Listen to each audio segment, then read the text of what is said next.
ismaamulka Garissa ayaa bilaabay adeeg cusub oo muhiim u ah dadka dhagoolka ah si loo fududeeyo helitaanka adeegyada aasaasiga ah iyo isgaarsiinta bulshada. Adeegan casriga ah ayaa diiradda saaraya in dadka maqalkala ay si sahlan ula xiriiri karaan hay'adaha dawladda iyo goobaha adeegyada. Maamul goboleedkan Garissa ayaa sheegay in adeegan casriga ah uu ka mid yahay dadaalada lagu xoojinayo sinaan iyo ka mid noqoshada bulshada gaar ahaan dadka baahiyaha gaarka ah qaba. Waxaa sidoo kale la hirgeliyay turjubaano luqadda calaamadaha ama sign language-ka loo yaqaano iyo habab casri ah oo isgaarsiin ah. magacaygu waxaa Cabdiraxmaan Daahir, waxaan u shaqeeyaa wasaaradda caafimaadka Garissa County, khaasatan waxaan ka shaqeeyaa Huluqa Sub-County.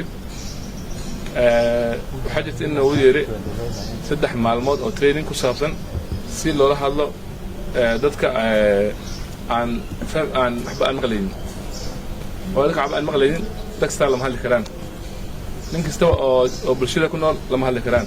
way ayagana ma qabaan qaarkoodna iskuul lama geynin. Garissa County horaan kama jirin qof dhagool ma xajta oo ku umaani ma ka sikirtid ma jira laga hayo wuxuu ku sheegay ma ka sikirtid adima waan ma ka dibna xasmeeyay afku dhaqaajini suu gacmo san dhahay sida ma iska daayay ma qaal maxamed in hada daawa suuq lahayn aasiso laakiin waxaan celinaa dadka agaasimaha Garissa County director Hussein oo maamulaha agaasimaha maxaa way wasaaradda caafimaadka oo arintan xagga national government isku soo xiray ilaa haddana uu soo gaarsiiyay inaan ka qayb qaadano oo haddana uu tababarhayo sidaan kula hadli lahayn dadka waxba aan maqlayn. magacaygu waa Cabdifataax, waxaan ahay dhakhtar ka shaqeeyo county Garissa County. waxaan ku qaadanay training ama tababar waxa loo yaqaano oo nala tababarayay habka aan ola wada hadli lahayn bulshada ama community-ga ku nool Garissa County ee la nool qabadayaasha sida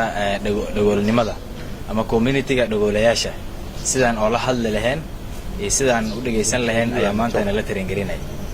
marka waxyaalaha kamid ah oo maanta nala baray ama nalaga taringeray waxa waaye inay jireen caqabado oo xagga bulshada ku saabsanaa iyo caqabado ku saabsanaa xagga dhakhaatiirta. markaan ku hormaro dhakhaatiirta waxay qabeen caqabadooyin fara badan. caqabadooyinkaas oo kamid ah isgaarsiinta ama waxa loo aqaano luqadda qalaad communication barrier. dhakhtarka muu haysan xirfad ama luqadda tilmaamaha ah oo loo yaqaano Kenya Sign Language. dhakhaatiirta badi ma yaqaanaan sifa ay ula hadlaan ama ay macnaha u dhageystaan qofka la nool dhagoolanimada. waxa kale oo laga tababaray